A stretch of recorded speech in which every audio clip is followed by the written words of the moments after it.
এখনও একটা বদ্ধমূল ধারণা সবার মধ্যে রয়ে গেছে যে একটা মেয়ে যদি ডিভোর্স দেয় তাহলে সে কাবিনের টাকাটা পাবে কি না।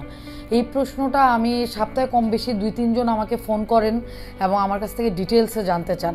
আমি তাদেরকে উদ্দেশ্য করে এবং আমার বাকি অন্য সব লিসেনাররা যারা আছেন, ভিউয়ার্সরা যারা আছেন, তাদের সবাইকে উদ্দেশ্য করে বলছি যে আমাদের শুরুতে যখন আমাদের এই আইনটা ছিল তখন কিন্তু নিয়মটা ছিল যে যদি কোনো হাজব্যান্ড তার ওয়াইফকে ডিভোর্স দেয় তাহলেই শুধুমাত্র ওয়াইফ ইয়াটা পেত, কাবিনের টাকাটা পেত।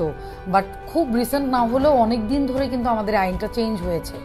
এখানে যদি কোনো ওয়াইফ কোনো কারণে যদি তার হাজব্যান্ডের সাথে সে অ্যাডজাস্ট করতে না পারে বা তার বৈবাহিক সম্পর্ক সে কন্টিনিউ করতে না পারে, সে যদি ডিসিশন নেয় যে সে তার হাজব্যান্ডকে ডিভোর্স দিবে, তাহলে তার এবং তার পরিবারের মেম্বাররা যারা আছেন তাদের কারোরই এটা ভাবার কোনো অবকাশ নেই যে মেয়েটা ডিভোর্স দিলে মেয়েটা আসলে কাবিনের টাকাটা সে পাবে না।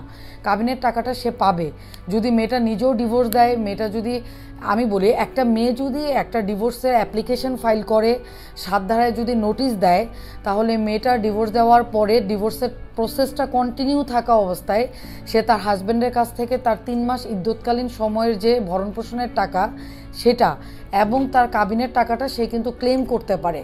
আর যদি এমন হয় যে তাদের মধ্যে মিউচুয়াল আন্ডারস্ট্যান্ডিংয়ের মাধ্যমে ডিভোর্সটা হচ্ছে, তাহলে বেশিরভাগ ক্ষেত্রে আমরা যেটা দেখে থাকি যে হাজব্যান্ড ওয়াইফরা এটা নিয়ে কথাবার্তা বলে ডিভোর্সের টাকাটা তারা আগে রিকভারি করে তারপর নোটিশটা আসলে দিয়ে থাকেন।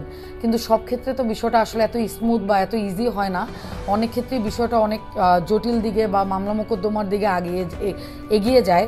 তাদের জন্য আমি বলবো যে কেউ যদি ভাবেন যে আসলে আপনি বৈবাহিক সম্পর্কটা রাখবেন না, বাট আপনার ফ্যামিলি হয়তো বা মেয়ের ফ্যামিলি আপনারা ভাবছেন যে আমার মেয়ে যদি ডিভোর্সটা দিয়ে দেয় তাহলে ডিভোর্সের কাবিনের টাকাটা তো সে পাবে না, আমি সেই ফ্যামিলিকে উদ্দেশ্য করে বলছি যে আপনার মেয়ের